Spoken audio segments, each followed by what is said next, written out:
Tu cherches à comprendre ton angoisse et tu le fais tellement tout le temps qu'au final, c'est devenu ton angoisse. C'est le CCR numéro 14, le cherche à comprendre, et aujourd'hui, on fait une méditation guidée pour t'aider à le comprendre. Et abonne-toi si tu veux une vidéo par jour pour guérir de l'angoisse. On va commencer cette méditation en éteignant la lumière, en mettant une petite ambiance de méditation et en prenant 3 grandes inspirations.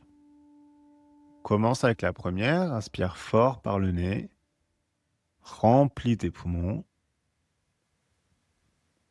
un peu plus, et relâche tout. Super. Maintenant, on va prendre une deuxième inspiration un peu plus profonde que celle d'avant. Inspire bien par le nez. Encore un peu. Encore un peu. Et relâche tout. Super. Maintenant, la dernière inspiration, encore plus profonde que celle d'avant. Inspire bien fort par le nez. Bombe ton torse. Laisse bien rentrer tout cet air. Encore un peu. Encore un peu. Et relâche tout. Super. Tu te débrouilles nickel. Le chercher à comprendre. L'un des mécanismes les plus faciles et intuitifs à expliquer. Mais ce qu'on ignore souvent sur le chercher à comprendre, c'est comment il commence.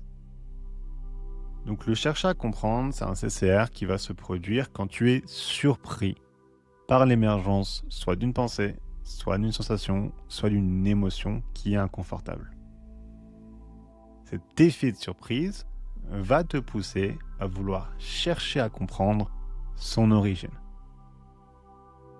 Et après des années d'anxiété, j'ai compris la racine de ce mécanisme qui est qu'en fait, tu veux chercher l'origine de cette pensée, émotion ou sensation inconfortable. Parce que tu te dis, si je trouve la cause, je peux trouver une solution. Et si je trouve une solution, je peux faire en sorte qu'elle ne revienne plus jamais. Au centre de ce mécanisme, on retrouve clairement la forme la plus pure d'inacceptation.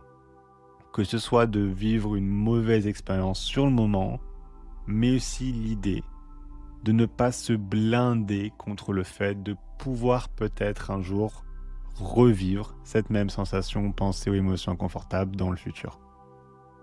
En voulant s'assurer qu'on ne la revivra plus jamais, en voulant s'assurer qu'on